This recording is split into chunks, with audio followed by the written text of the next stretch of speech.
E aí pessoal, tudo bem? Meu nome é Emiliano, eu sou professor de Química e na aula de hoje a gente vai falar um pouquinho sobre diluição.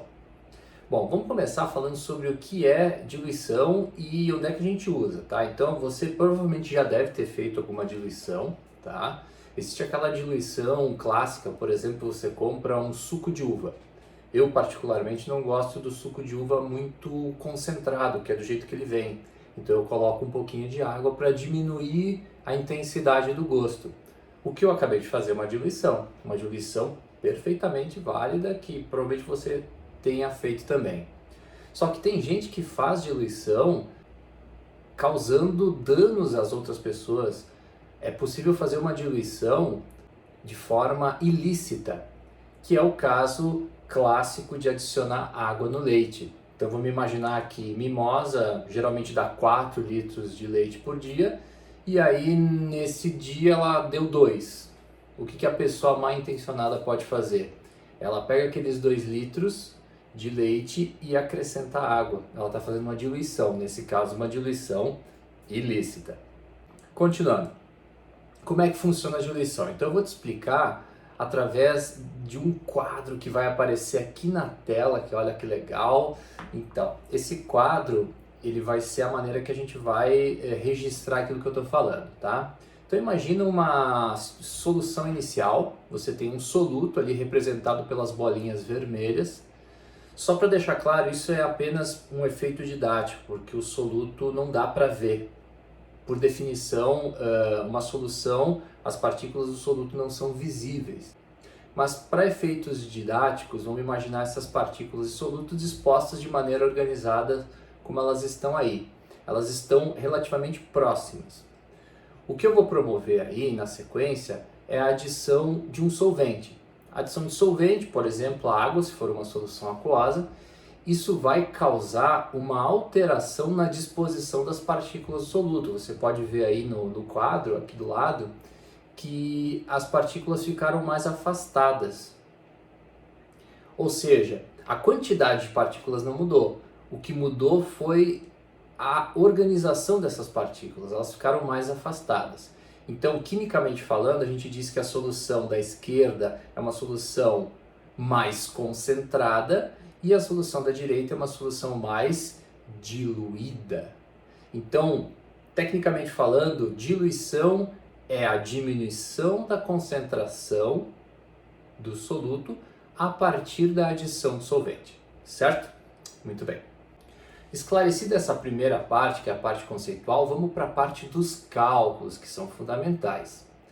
Então, imagina a solução inicial, tá? Ela vai ter uma concentração inicial, ela vai ter um volume inicial e ela vai ter uma massa inicial, que estão aí nas equações. Se a gente reorganizar essa equação, vai ficar a massa inicial é igual à concentração inicial vezes o volume inicial, certo?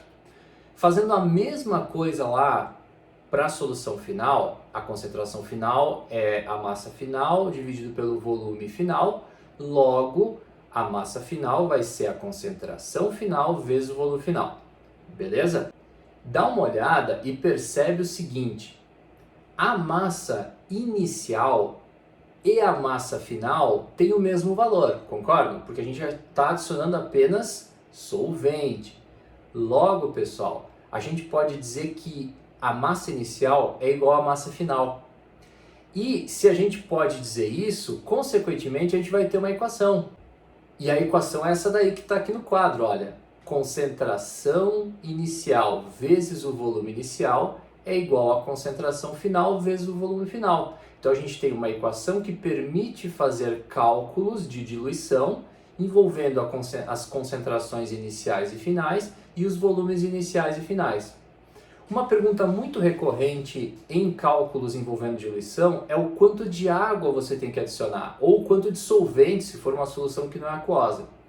Então a gente tem aí uma segunda equação, dá uma olhada aqui no quadro, em que o volume de solvente pode ser calculado fazendo a subtração do volume final menos o volume inicial.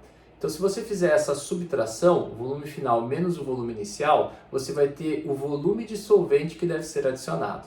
Tranquilo, pessoal? Bom, para ver se tá tranquilo mesmo, porque ficar me ouvindo aqui é barbada, eu quero ver fazer o exercício, né? Então eu elaborei aqui um exercício resolvido para a gente fazer juntos, certo? Vamos lá. Deseja-se preparar soro fisiológico com 0,9% em massa de NaCl, partindo-se de uma solução 2,7% desse mesmo sal. Determine, são duas perguntas, determine o volume de soro fisiológico produzido e o volume de água necessário, ou seja, o volume de água que a gente tem que acrescentar à solução para causar a diluição. Como é que a gente pode fazer isso? Bom, para descobrir o volume que vai ser produzido, a gente pode usar aquela primeira equação, concentração inicial vezes volume inicial igual a concentração final vezes o volume final. Se a gente substituir as informações, a gente vai ter o seguinte, 2,7% vezes 20 litros igual a 0,9% vezes o volume final. Fazendo as contas, você vai ter ali um volume final igual a 60 litros. Então esse vai ser o volume de soro fisiológico que a gente vai produzir. Então respondemos uma pergunta, mas tem a segunda. A segunda pergunta quer saber quanto de água a gente tem que acrescentar. Como é que você vai fazer?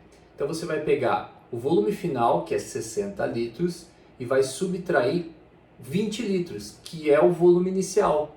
Logo, 60 menos 20 vai dar 40 litros. Portanto, para fazer essa diluição, a gente vai ter que acrescentar 40 litros de água. Achou que está entendendo? Então, meu caro, vou te propor a seguinte situação. Dá uma olhada aqui na tela. Tem um agora é com você. Então, agora é a hora de você tentar fazer um exercício, resolver ele. Aqui embaixo nas descrições vai ter a resposta e a resolução. Então, você tenta fazer e depois dá uma olhada lá na resposta e se você não conseguiu, vai ter a resolução. Beleza? Um abraço, até mais!